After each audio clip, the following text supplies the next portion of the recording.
Hello and welcome to the ManageIQ Sprint 172 review. This was a regular 2-week sprint. As customary, I will provide the overview. Kavya will update us on the UI, Adam on the providers, and Jason on the platform, the API, and the developer experience. So this sprint, we saw a market increase in both pull requests opened as well as merged. And as you will see on the next slide, the reason for that is that there was a lot of green test stuff, and I believe that had to do with a expired certificate that hit a lot of sites on the internet. We were also one of the people, we were also affected by that, and so you see a large number of green there. Besides that, you'll see that we were very much in line with Sprint 171. We had 38 bugs fixed, 33 enhancements, and the rest of the PRs sprinkled around. So with that, I will turn it over to Kavya for the UI. Thanks, Oleg. Good afternoon, everyone. This sprint total 16 PRs got merged into UI repos, 9 are bugs, 4 enhancements, and so on. Next slide, please. This is a bug, both new and edit highlight profile forms showing incorrect breadcrumb and titles. So Mengshi fixed that issue here. Next slide, please. Here in service request view for VM provision type, we just have to show read only a request, but here tags are editable and giving out an error as soon as we edit it. So Melody fixed that here and made dropdowns disabled so that we can't edit tags. Next slide. In VM provisions screen before this change, if we select a category, that should allow multiple tags, but below value dropdown is only allowing single tag. It's not allowing multiple. So I fixed that bug here. Here reports and saved reports are in 3 different places, and each of them has like different default sorting applied. And Gilbert fixes that here, and now all of these tables to have default sorting at queued at column for consistency. Yep, next slide. So this is a bug in edit tag page, and if we select a category which allows only single tag, ideally we should be selecting only single tag in the value dropdown, but it is broke and we are allowing multiple for a single type. So this PR fixed that. Next slide. This is an enhancement when we don't have any filters defined, we are just wasting space, the left hand side div, and so this PR removes the left hand side section when we don't have any filters and frees up some more space for the table. Next slide. This is also an enhancement. Gilbert converted Patternfly React model to Carbon. In addition to conversion, this also fixes accessibility. For example, before when we open Patternfly model, we can still click outside that model, like left nav or anywhere in the page, which is wrong. So after this new model, the focus is always on the model. We cannot click outside the model, which is the right way. So yeah, next slide, please. This is an enhancement. Mengshi converted old alerts profile form to React and DDF. Next one. AutoSD team contributed this fix. They added functionality for deleting volume mapping. I think that's all from UI. Over to Adam. Thanks, Kavya. So this sprint, Jay improved the recently discovered VMs report. It was previously using the EMS created on property, which is only set currently by VMware and now Power VC. And the problem was it was sorting nulls towards the top. So it was essentially a useless report if you had anything other than only one provider type. So he fixed that up to use the created on attribute instead, which tracks when ManageIQ discovered the VM and created a record in the database. We added the allowance of access to the refresher options in the refresh parser. This allows us to hook into the settings a lot easier than we were able to before from the parser. For Amazon, we fixed an issue where instance tag mapping was broken as of the change to allow for all entities tag mapping. We changed the name of the resource label but didn't update the collector to match. So if you were doing Amazon image or instance specific tag mapping, it wasn't working. So we got that fixed and backported. AutoSD added WWPN candidates to the refresher. Previous sprint, they added it to the schema, and in this sprint, their parser and collector landed. And so you're actually seeing those WWPN candidates make it. Next slide. For Google, we're only saving deprecated images that are connected to active instances. Google is unique in that they never delete images from their API. And so they maintain a record of all of the OS version history. And so if an instance was provisioned from, for example, CentOS 7 as of 2020 October, it still has a reference to that particular image. When they update the image, they create a completely new image record. Previously, we were collecting all of these, which was amounting to tens of thousands of images, where maybe only a few hundred were actually current and active. So you can only provision from active images. The deprecated images were being filtered out from that anyway. And so this improved the performance of not having to save images, which are essentially useless. We also fixed refresh EMS not being able to be called from a Google Cloud VM record. This was causing problems when we were retiring VMs. Part of the retirement workflow is to trigger a refresh from the VM. The problem was Google had some weird credential method overriding, which was making it seem like the provider had no credentials. So we cleaned that up, and you're now able to retire a Google VM without issue. On the IBM cloud side, NASA added a rake task to automate the recording of new VCRs by pointing it to a VPC environment, setting up all of the inventory that we need to test, recording the VCRs, and then cleaning up after that's done. So it makes it a lot simpler to record spec tests for new enhancements, and also makes it much more repeatable and less error prone when recording VCRs. OpenStack added support for creation and deletion of Cloud Object Store containers. This is part of the Swift Object Store manager, and this is actually an enhancement that we got from one of our community users. Next slide. Overt had a feature called Cluster Upgrade, which was intended to upgrade, I think, from 4.3 to 4.4. It was using Ansible playbooks, but it was never fully finished, and was bringing in some RPM dependencies that we didn't want to carry.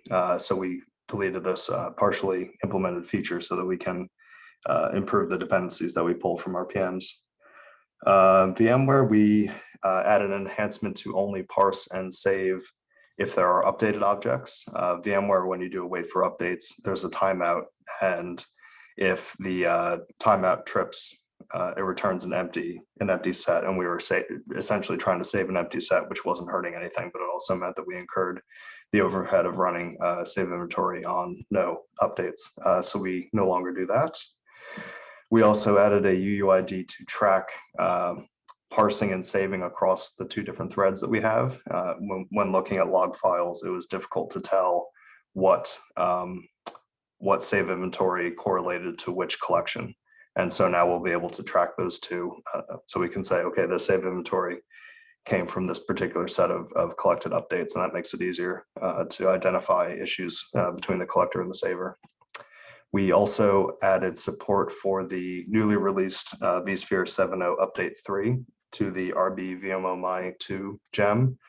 I think that it was only out for 3 or 4 days before we got support for this added, so it was good to stay on top of that. And lastly, we have a new provider for the IBM Power Hardware Management Console. It's a new virtual infrastructure manager, and you can go there to see the docs. And if you go to the next slide, we'll have a short video demo.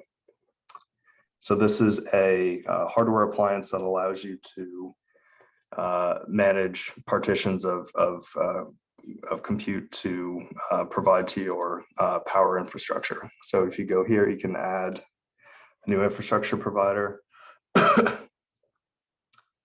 and give it a name, zone, etc.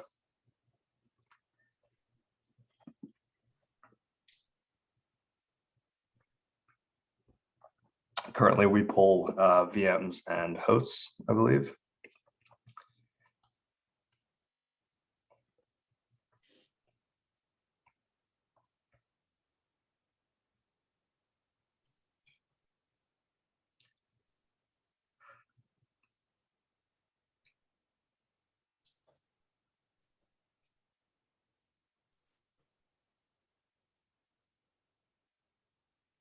And you can see we've added it to the database here. And we're going to go and kick off the initial refresh for this.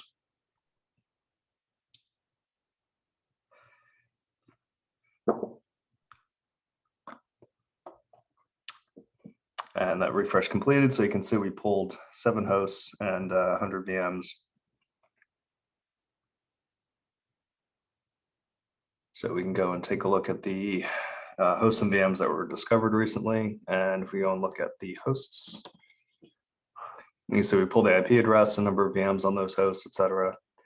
If we go and take a look at, I think we're going to look at the first host here. You can see we pull information about the host name, the manufacturer and model, etc. The number of cores.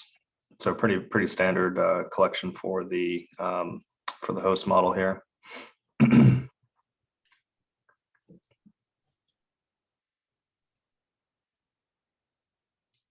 And if we go back and take a look at the VMs that we pulled.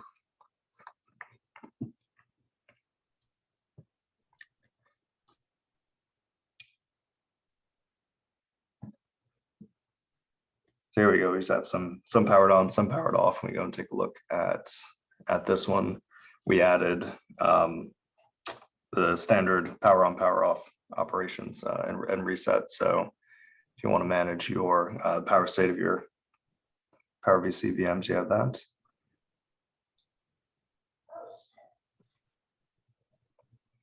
And I think next we're going to show doing power operation on this. When this provider landed, it already had an event catcher and targeted refresh already implemented. And so I think we're going to kick off a targeted refresh of just this one VM. Yep, there we go. So the event handlers to link up the targeted refresh based on events that were caught was merged just today. So the automatic queuing of targeted refresh isn't done yet, but you can see we're going to power this guy off.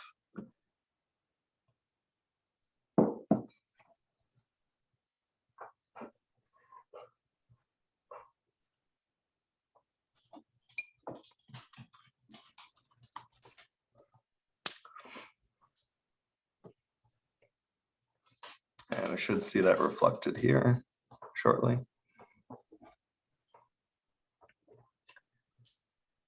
Looks like the slowest part of this is pulling the new page. There we go. And do a refresh of this to pick up the updated power state.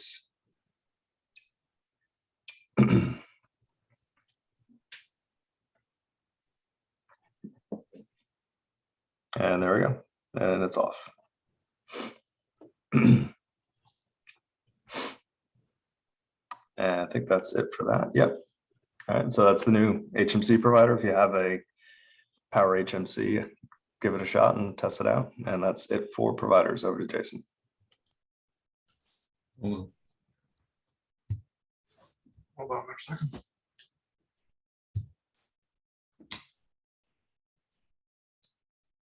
All right, thanks, Adam. So a few of the enhancements on the platform side overlap with what Adam had because a lot of them were both provider and platform. But as you can see, we've added the IBM Power HMC provider. The second enhancement, I added boot snap to our gem file. This allows boot times for Rails console and Rails server performance speed up by about 50%. Right now, I think we have it just configured for development, but we're going to consider that for production as well. Next is another overlap. The deprecated templates were excluded from provisioning. This overlapped with a performance thing that Joe was looking at, where the deprecated templates would actually affect provisioning. So it was a twofold approach. We stopped actually looking at deprecated templates in provisioning, and then Adam's change on the Google Cloud side to not actually collect them in the first place. Boris added a change to support FCWWPN candidates. This is for the auto SDE work.